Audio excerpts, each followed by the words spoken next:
प्रेमियों, जय वाल्मीकि। मुझे आपसे फिर बात करते हुए अति प्रसन्नता हो रही है कि 2 दिन पहले जो माननीय सुप्रीम कोर्ट ने फैसला दिया था रिजर्वेशन विद इन रिजर्वेशन, आज उसका ये 78 पेज की जजमेंट की कॉपी है। 78 पेज की जजमेंट है जो ये आज हमारे हाथ में है। इसके अभी कई स्टेप की स्टडी दोबारा करके कई चीज़ें और पता चलेगी, लेकिन बहुत कुछ इसमें क्लियर हो गया कि सरकारों को, सिर्फ पंजाब नहीं, सभी राज्य सरकारों को ये एक किस्म से अधिकार दे दिए गए कि अगर उनकी स्टेट में शेड्यूल कास्ट में से कोई कैटेगरी की डेवलपमेंट नहीं हुई तो वहाँ की सरकार उसके लिए अलग से प्रावधान कर सकती है। तो यहाँ इसमें बड़ा डिटेल से पैराग्राफ 3 में 3 नंबर पेज पे जो बताया गया कि पंजाब में वाल्मीकि मजहबी सिख समाज को जब दी गई क्योंकि डेवलपमेंट नहीं हुई थी, डेवलपमेंट आज भी नहीं हुई। और इसमें और भी बड़ी महत्वपूर्ण चीज़ें हैं। इसमें पैराग्राफ 40 पेज 71 पे जो बड़ी इंपॉर्टेंट बात है, जिस पे मैं सीधा ही आपका ध्यान आकर्षित करवाना चाहता हूँ, क्योंकि 75 से ये रिजर्वेशन है पंजाब में, पर 75 से लेकर आज तक ये एजुकेशन में नहीं थी। पर आज सुप्रीम कोर्ट ने ये स्पष्ट कर दिया, there is cry and caste struggle within the reserve class as benefit of reservation in services and education. यानी मुझे लगता है कि हमारे लिए जो एक रास्ता भी एजुकेशन वाला बंद किया हुआ था, एजुकेशन में हमारे पास 50% रिजर्वेशन नहीं थी, सुप्रीम कोर्ट ने उस पर भी स्टैंप लगा दी। ये संघर्ष आज से नहीं है। कुछ लोग आज इसका बेनिफिट लेने के लिए रोज सोशल मीडिया पे आ रहे हैं, पर मैं आप सबको बताना चाहता हूं, मैंने मार्च में आपसे बात की थी तो ये स्टे की कॉपी दिखाई थी आपको कि ये 30 अगस्त 2010 को हमें स्टे मिला था सुप्रीम कोर्ट से। माननीय जस्टिस वी सुदर्शन रेड्डी जी और जस्टिस सुरेंद्र सिंह निज्जर जी की 2 जजों के आधारित पीठ पे आधारित बेंच ने हमें ये स्टे दिया था। हमारी तरफ से वकील पेश हुए थे जवाहरलाल गुप्ता जी, उस समय जो आज नहीं रहे।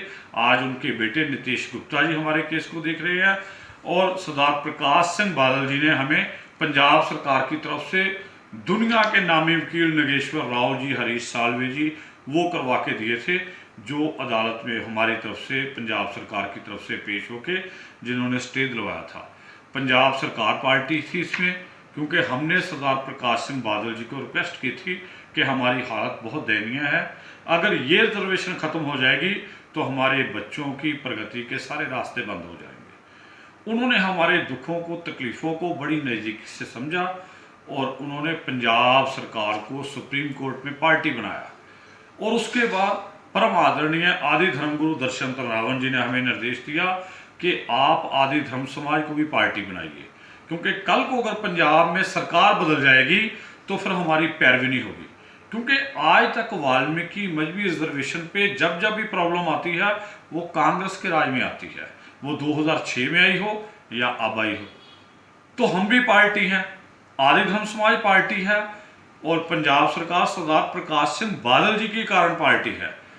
तो पिछले 10 सालों से बड़ा लंबा संघर्ष किया हमने इस केस को इस पोजीशन में लाने के लिए, और आज मुझे ये बहुत प्रसन्नता हो रही है कहते हुए कि ये लड़ाई जो 78 पेजेस की जजमेंट है मेरे हाथ में, ये पंजाब के वाल्मीकि समाज के लिए नहीं, ये पूरे देश के लिए जो लड़ाई परम आदरणीय आदि धर्मगुरु दर्शनतन रावण जी, जिन्होंने 7-8 साल लगातार संसद भवन पे जंतर मंत्र पे प्रदर्शन कर सफाई कर्मचारी जातियों के लिए अलग रिजर्वेशन की मांग की, जिन स्पष्ट रूप में, जिसमें चाहे अलग अलग स्टेटों में हमारा नाम अलग अलग है, कहीं वाल्मीकि कहा जाता, कहीं भंगी, कहीं चूड़ा, कहीं लाल बेगी, कहीं हलालखोर, कहीं मुसहर, ये हर स्टेट में हमारा नाम अलग है। पर रावण साहब की डिमांड थी कि सफाई कर्मचारी जातियों की डेवलपमेंट के लिए उनके लिए अलग से रिजर्वेशन का प्रावधान हो। आज रावण साहब की वो सोच और रावण साहब के वो संघर्ष का एक नया द्वार, एक नया रास्ता खुल गया उनके संघर्ष से, कि सुप्रीम कोर्ट ने सीधा सीधा इसमें स्टेटों को अधिकार दे दिए कि अगर स्टेट चाहे तो वो मलिन कित्ते या स्क्वेंजर, इसमें स्पेशल स्क्वेंजर शब्द का इस्तेमाल किया हुआ है कि अगर स्क्वेंजर की प्रोग्रेस नहीं हुई उस कैटेगरी की तो उसके लिए अलग से प्रावधान किया जाए। अब क्योंकि ये जस्टिस अरुण मिश्रा जी की अध्यक्षता में 5 जजों की पीठ, जस्टिस अरुण मिश्रा जी की अध्यक्षता में जस्टिस इंदिरा बनर्जी, जस्टिस विनीत सरान, जस्टिस MR शाह और जस्टिस अनिरुद्ध बोस, ये 5 जजों की आधारित पीठ ने यह फैसला दिया ईवी चनैया के फैसले को काटते हुए। और उन्होंने, कुछ लोग अभी 2 दिन पहले ही इस भ्रम को फैला रहे थे कि नहीं जी अभी कुछ नहीं हुआ, जब मैंने कहा था कि 7 जजों की बेंच को उन्होंने इसलिए रेफर किया क्योंकि जस्टिस ईवी चनैया की बेंच भी 5 जजों पर आधारित थी, तो जस्टिस अरुण मिश्रा की बेंच भी 5 जजों पर आधारित है, तो ये उसको ओवर रूल कर सकते थे। इसलिए चीफ जस्टिस ऑफ इंडिया को रिक्वेस्ट किया इस केस को 7 जजों की बेंच को रेफर करने के लिए। पर हमारे लिए महत्वपूर्ण चीजें हो गई है कि स्टेटों को अधिकार मिल गए।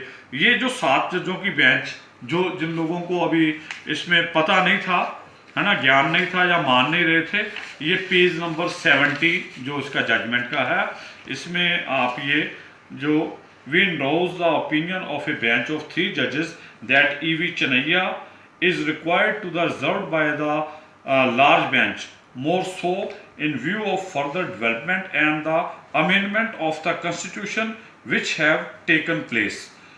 We cannot revisit E.V. Chennaiya being bench of coordinate strength.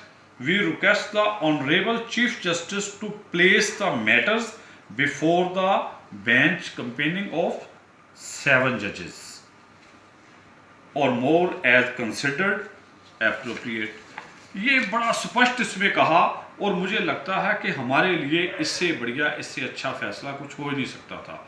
और एक बार फिर मेरी अंतिम शब्दों में ये प्रार्थना है, जो कांग्रेस के लोग इसमें अपनी भूमिका जोड़ना चाहते हैं कि वो सरकार से कहें कि जब सुप्रीम कोर्ट ने एजुकेशन में लागू करने की बात कही इसे, तो इसी सेशन से एजुकेशन में 50% को लागू करवाएं। बहुत बहुत धन्यवाद। जय वाल्मीकि, जय भीम।